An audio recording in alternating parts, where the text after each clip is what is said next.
You need Canadian experience to get a job, but you need a job to get Canadian experience. Sounds impossible, right? Well, it's actually not. In this video, I'll show you how to gain valuable Canadian experience, even if no one has hired you yet. I'll show you strategies, how to gain Canadian experience to boost your resume, to boost your confidence, and be able to get that first job faster. First up, volunteering. It's one of the easiest ways to build Canadian work experience. Many organizations need help, and in return, you get to build your resume, meet people, and gain valuable Canadian work experience.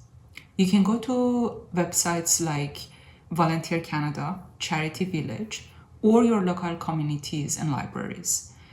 Even big companies have volunteer programs, and some of them let you to contribute your professional skills to those programs. And guess what? Some of these volunteer experience might lead to even a referral because you are building a network in Canada. Another way to gain Canadian experience fast is to go through retail jobs and any minimum wage job, really. I know this might not be your dream job, but hear me out. You can go to a store, you can get jobs at places like Walmart, Costco, or Canadian Tire. You can go to more of a coffee shop slash fast food restaurants like McDonald's, Starbucks, or Tim Hortons. Or you can work for clothing stores like Winners and H&M. What that would help you is you're building your resume, you're meeting people, and you're improving your communication skills. You're learning the Canadian workplace culture, and it could lead to referrals from a real Canadian employer. The best part is really that lots of people start from minimum wage slash retail jobs, and then they move into either their dream job eventually, or they actually might find that this is something that interests them and they want to move up in the retail work. When I graduated and I was looking for a job, I didn't wait for my relevant job to happen in mining. I wanted to get to the job market as quickly as possible for so many different reasons. I wanted to meet people. I wanted to work and make money, even if it's small money. I made my resume humble because I was way overqualified for a minimum wage job. So I removed anything related to master degrees and leading a team of I don't know how many people. I didn't lie, but I made it very humble. I printed out on a piece of paper. I printed a whole bunch of them. I went to a big mall and I literally knocked every single door. I went and talked to the general manager and I said, I'm looking for a job.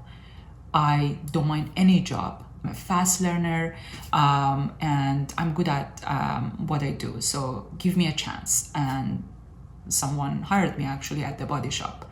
I loved the experience. It was fun. I was working with a whole bunch of other people who were young and they had fun time and fun life. So you get to talk to people and hear their stories.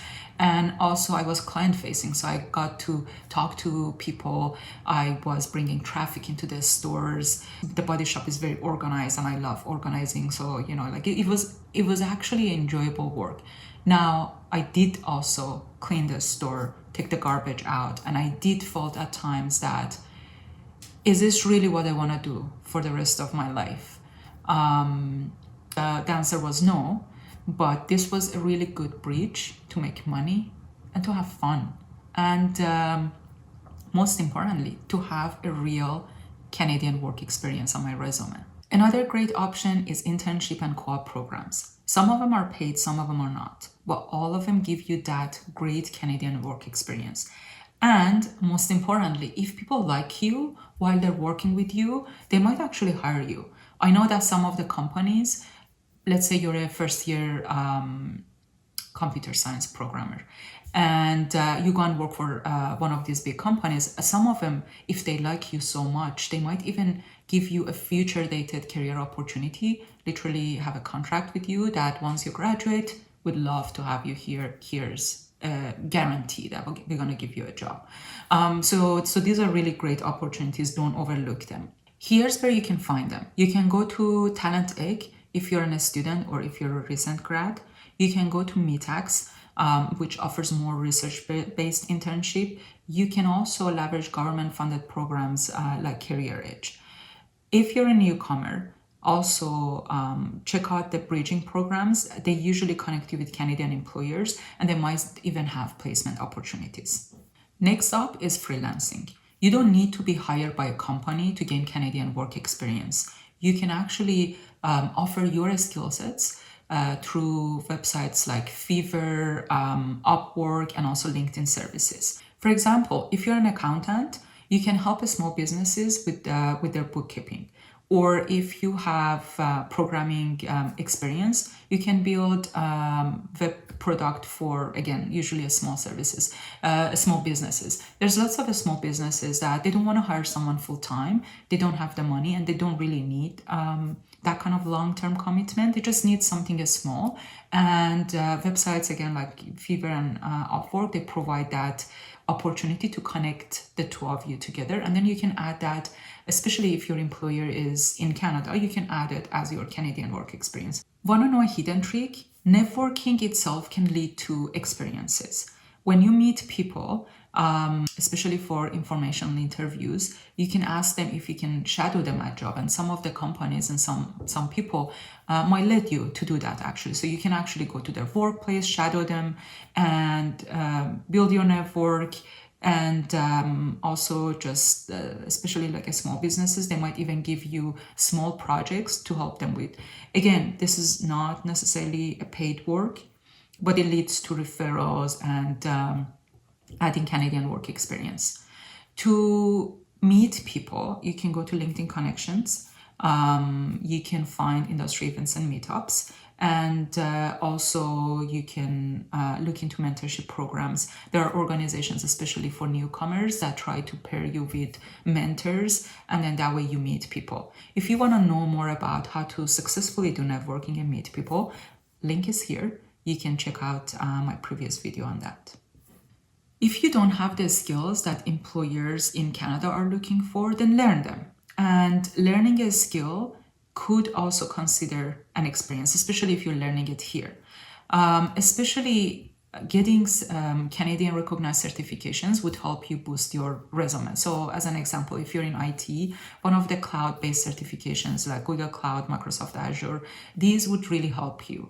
If you're in marketing, things like HubSpot or Google Ads certification can help you. If you're in finance, there's so many finance certifications that you can look into and get them that not only help you to get that Canadian experience, but also you again meet people, unless if it's online, but even the online one usually have a community that you can virtually meet people. And more importantly, some of these learning experiences let you to build a portfolio along the way, and that can be considered a Canadian work experience when you build a portfolio. Again, depends on what kind of certification, if they have projects within their learning program that you can build something, and then you can add that to your resume, or you can even, if you get an interview, you can walk through what you did during your project, or how you build your portfolio for the people who are interviewing you. So now you know, you don't need a job to gain Canadian work experience. You can try any of the strategies that we talked about today, from networking to freelancing to retail job, to gain that Canadian work experience and get you closer to your first job here in Canada. Comment below on which one would you try first. And if you find this video helpful, please share, like, and subscribe. I am posting videos with focus on career advices and experience for newcomers, new grads, and seasoned professionals. Until next time.